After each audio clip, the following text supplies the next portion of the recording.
Բարի օր ձեզ, շարունակենք մեր դասերը կապված կայքերի առաջխաղացման հետ։ Այսօրվա մեր թեման է ինչպես ստեղծել տեքստեր մեր կայքերի համար։ Միանգամից ասեմ, որ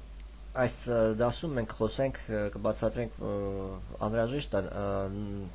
նորեկների համար։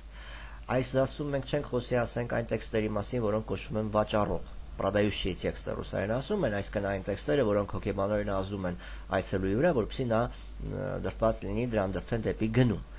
Նման տեքստերը բավականաչափ բարդ է գրել, դա ընդհանրապես այլ արվեստ է։ Ինչպես նաև մենք չենք խոսի այն բարդ միջոցների մասին, թե ինչպես են ընտրվում, ասենք, տեքստերը, ինչպես են գրվում այն տեքստերը, որոնք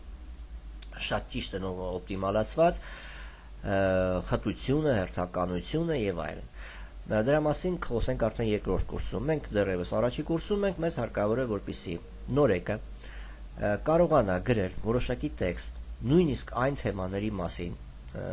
որոնք մասին շատ քիչ բան գիտի։ Ասենք ստացել է պատվեր գրել ինչ-որ մի կայքի համար տեքստեր օպտիմալացված, բայց ինքը թեմային ծանոթ չէ եւ անհրաժեշտ է գրել այդ տեքստերը։ Դա բարդ չի, մենք հիմա ես կտամ մի քանի խորհուրդներ, որոնցից կարող եք օգտվել։ Օրինակի համար եկեք փորձենք գտնել տեքստեր, ասենք մեր կայքի համար, ահա այս սկզբից ռուսերենով ցույց կտամ, հետո հայերենով։ Ուրեմն, создание раскрутка сайтов վերցնում եմ այս ֆրազը եւ քանի որ ռուսերեն է, ուրեմն կօգտվեմ Yandex-ից։ Կատարում եմ որոնում եւ բացվում են առաջին 10, 20, 30 եւ այլն սայթերը, որոնցից էլ ես կօգտվեմ։ Ինչ եմ ես անելու։ Նախ եւ առաջ ես կանցնեմ հերթով առաջին 10 լավագույն կայքերը։ Մի քանիսը նրանցից ընդհանրապես թեմային չեն վերաբերվի, դրանք մեզ պետք չեն, ականից դուրս կթողնեմ, իսկ այն կայքերը, որոնք վերաբերվում են հենց այս թեմային, քանի որ ինձ տեքստ է պետք, կատարում եմ copy-paste տեքստերը եւ պահում եմ։ Ասենք մի 10 կայքից։ Եվ այդ ընթացքում ես խորհուրդ կտամ ընդհանրապես ուսումնասիրել այդ կայքերը եւ փորձել նրանցից վերցնել լավագույնը, այսինքն ինչ որտեղ նմանարկել նրանց։ Ոչ թե ինչպես շատ են կատարում շատ նորեկներ, ուղղակի կատարել copy-paste, եւ որը ինտերնետը անմիջապես կբռնացնի, այլ ստեղծել ձերը։ Ոչ մի վատ բան չկա նրանում, եթե դուք փորձում եք նմանարկել պրոֆեսիոնալներին, որտեղ նրանցից էլ պետք է սովորեք։ Ոչ մի վատ բան չկա նրանում, եթե փորձեք վերցնել նրանց տեքստերը եւ դրանց հիման վրա ստեղծել ձերը։ Օրինակի համար ես դա կարող եմ ասել, որ բոլոր մեր դասագրքերը, ձեռնարկները, որոնք գրում են գիտությունների տեխնացուները, դոկտորները, պրոֆեսորները, առավել եւս ակադեմիկոսները, եւ ոչ միայն հայերենով, այլ նաեւ ռուսերենով այդ բոլոր գրքերը ուղղակի թարգմանություններ են անգլերենով հրատարակված նմանօրինակ թեմային պատկանող գրքերի։ Այնպես որ դուք ոչ մի շատ վատ բան չեք անում։ Դուք ուղղակի սովորում եք նրանցից եւ օգտագործում եք նրանց գիտելիքները։ Ինտերնետում ինչ-որ մի նոր բան ստեղծելու համար պետք է առնվազն հանճար լինել։ Ամեն դեպքում ինչ էլ որ դուք անեք, դրանից առաջ ինչ որ մեկը արդեն արած կլինի։ Դրա համար, որպեսզի չծանրաբեռնեք ձեզ, ուղղակի վերցնում եք առաջին 10 տեքստերը եւ փորձում եք նրանց նմանարկել։ Երկու տարբերակ կա, կոչվում են copyright եւ rewrite,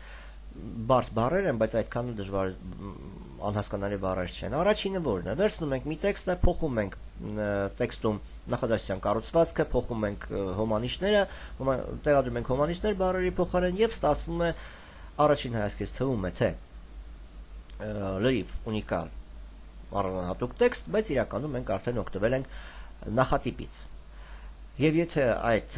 վեբ վարպետները կարողացել են իրենց կայքը գցել առաջի տեղ, ուրեմն ինչ-որ մի բան հասկանում են իհարկե այդ տեքստերի կազմելուց եւ նրանց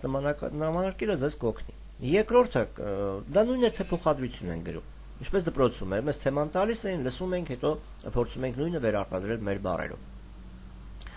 Ուղղակի ձեր բառերով վերարտադրելուց միշտ հիշեք, որ մեկ օգտագործեք արմատական բառերը։ Որպեսզի չդժվարացնեմ ձեր գործը նրանով, թե որքան պետք է լինի օպտիմալ խտությունը եւ այլն, ես արդեն ասել եմ, որ 3-ից 5% խտություն արմատական բառերի լրիվ հարմար է, օպտիմալ է, իսկ թե ինչպես դա ստուգել, դուք արդեն ունեք հումներ։ Երկրորդ դեպքը ավելի բարդ է։ Երկրորդ դեպքի համար պետք է ուղղակի գրել արդեն շարադրություն, այսինքն հավաքում ենք 10 տեքստերը, կարդում ենք բոլորը եւ փորձում ենք վերարտադրել մեր բառերով, հոմանիշներով տեքստերի այն մասերը, որոնք առավել հետաքրքիր են մեզ թվում եւ ավելի շատ կապ ունեն տվյալ թեմայի հետ։ Այսինքն 10 տեքստից ստեղծում ենք մեկ տեքստ, սա էլ արդեն ձեր շատ լավ իմացած շարադրությունն է կամ ռեֆերատները։ Եթե դուք սովորում եք բարձրագույն ուսումնական հաստատությունում, դուք շատ լավ գիտեք, որ բոլոր ռեֆերատները գրվում են ինտերնետում copy-paste-ի միջոցով, բայց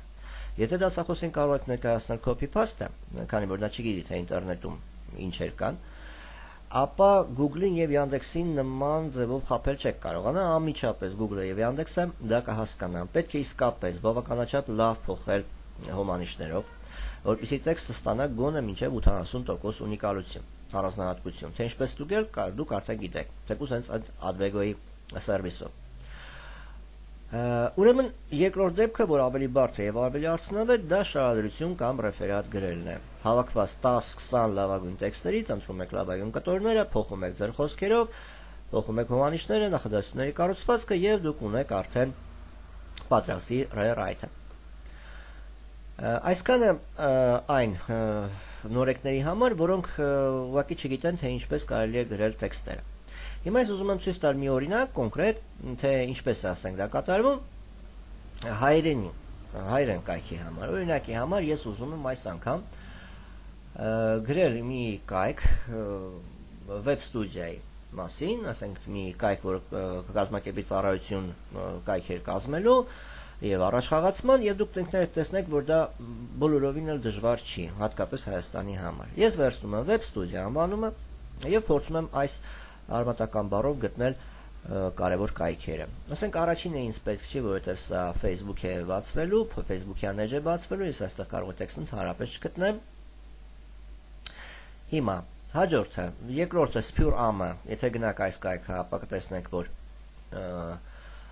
այնտեղ ուղղակի ռեկլամներ են դրված, գովված, այսինքն բոլոր կայքերն են նշված այնտեղ, որոնք զբաղվում են վեբ կայքերի պատրաստմամբ, իսկ երրորդը ասենք Webmaker Am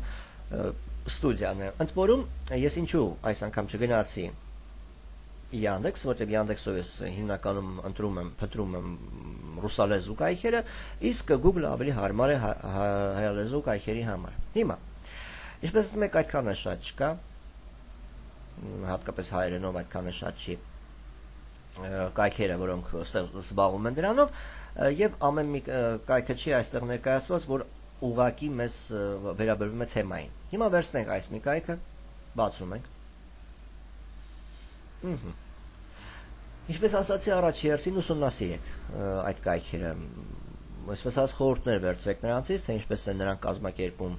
իրենց կայքի կառուցվածքը, ինչի մասին են գրում, օրինակի համար շատ լավ այսպես ասած նմանարկման օրինակ այս կայքը ամեն ինչ շատ ճիշտ են տրված, գլխավոր էջ, կազմակերպության մասին, ծառայությունները, թե ինչ ծառայություններ են մատուցում, աշխատանքները կամ ռուսերեն ասում ենք պորտֆոլիո, եւ գնի հաշվարկ եւ այլն, որտեղ կարող եք կապվել եւ կապը նրանց հետ։ Հիմա, ասենք օրինակի համար գնում ենք աշխատանքներ, դիտենք մի քանի կայքեր, որն առաջարկում է այս web studio-ն, անցնում ենք առաջին կայք, ինչպես տեսնում եք, կայքը արդեն գոյություն չունի, լավ չի։ Անցնենք երկրորդը։ Էջը չի գտնվում, այսինքն կայքը չկա։ Անցնենք երրորդը։ Վերջապես մեկը բացվեց։ Ես ինչի համար դիպման բացեցի այդ էջերը, նայեք, շատ սխալ բան է, եթե դուք չեք ստուգում ձեր այդ հղումները։ Նախ առաջին տեխնիկապես ոչ Google-ին, ոչ Yandex-ին դուր չի գալիս, երբ որ հղումները մեռած են, այսինքն բացում եք ձեր կայքում դրված է մի հղում, որը դուրս է գալիս դեպի մեռած կայք։ Դա առաջին սխալը, երկրորդը ուղղակի, եթե ես պատվիրատու լինեի, ապա չէի պատվիրի այստեղ, որովհետև ուղղակի ծիծաղելի է բացում ես առաջին երկու կարևոր կայքերը եւ երկու կայքերն էլ մեռած են։ Նման կայքերը պետք է անպայման հեռացնել, ավելևէ քիչ լինի օրինակները, բայց աշխատող, քան թե լինեն ինչ-որ մեռած կայքեր։ Հիմա երրորդը բացվեց։ Երրորդ կայքում, ինչպես տեսնում եք, բավականաչափ նորմալ կայք է, հետաքրքիր դիզայնով, միայն թե այստեղ մի բան ես կասեի, որը ծիծաղելի է գրել, որ սա այս վեբ դիզայնը ստեղծված է վեբ ծրագրավորողի կողմից, որովհետև այս դիզայնը եւ նույնիսկ ավելի լավ դիզայներ դուք կարող եք գտնել պատրաստի ցանկացած հոստինգում, որտեղ օգտագործում է WordPress, սովորական WordPress-ի ամենասովորական դիզայնը, ինչպես նաև մնացած բոլորը։ Դրա համար ավելի լավ օրինակ ես իմ կայքերում միշտ թողնում եմ, թե որ WordPress-ի որ դիզայնն է օգտագործված, քանի որ դա իմ դիզայնը չի, իսկապես դա վերցված է WordPress-ից։ Հաճախականությունը ցածր է, շատ ցածր է։ Եվ այլն։ Հիմա, բայց տեքստերը, որոնք մենք կարող ենք օգտագործել, այստեղից մենք կարող ենք վերցնել։ Դուք վերցնում եք, ասեն գնում եք այդ էջերը, կարդում եք, կատարում եք copy paste եւ հետագայում դրանք կարող եք օգտագործել։ Հիմա փորձենք վերլուծել տեքստերը, ինչքանով են դրանք հաջող։ Հանայք։ Ուշադրություն դարձրեք որոշ պահերի վրա։ Օրինակ եմ տեսեք վեբ կայքի պատրաստումը, քանի որ սա արմատական բառ է, այն նշված է հաստկեգլով։ Տեսնում եք, թեև դա ներկա պահին առանձնապես էական նշանակություն չունի։ Եվ որ ճիշտն ասեմ, այնքան էլ մեծ նշանակություն չունի դուք դրանց ինչպես կներկայացնեք, բայց հետագայում ձևավորման ժամանակ ես կասեմ, թե ինչ կարևորություն ունի որոշակի ասենք արմատական բառերը գլխատառերով ներկայացնելը եւ այլն։ Բայց ամեն դեպքում վատ չի, եթե դուք ընդգծում եք տվյալ արմատական բառերը, հարմար է նաև հաճախորդին անմիջապես մի հայացքով հասկանում է թե ինչի մասին է։ Տեսնում եք, որ բավական չափ հաջող տեքստեր են գրված, ճիշտ են ընտրված բառերը, արմատական բառերը եւ այլն։ Այսինքն դուք այս կայքից սովորելու բավականաչափ շատ բան ունեք։ Փորձեք, եթե դուք գրում եք այս թեմայով, փորձեք, ասենք, այս կայքի վերցված տեքստերից օրինակ վերցնել եւ ստեղծել ձեր սեփականը, որը կնմանարկի այս կարգի, այս սայթի կայքի տեքստերի։ Ամենապարզ ձևն էր, որպեսզի դուք կարողանաք գտնել տեքստեր թեմաների մասին, որոնց հետ նույնիսկ առնչություն չունեք։ Այսքանը տեքստերի մասին, նորեկների համար դա արդեն բավական է, որպեսզի նրանք կարողանան ստեղծել իրենց առաջին 10-20 էջերը իրենց կայքի համար, որպեսզի մենք երբ որ կվերջացնենք այս ներածականը, կարողանանք արդեն գործնականորեն փորձենք նրանց առաջ խաղացնել որոման կայքերում։ Այսքան այսօր կշարունակենք հաջորդ դասին։ Շնորհակալություն, ցտեսություն։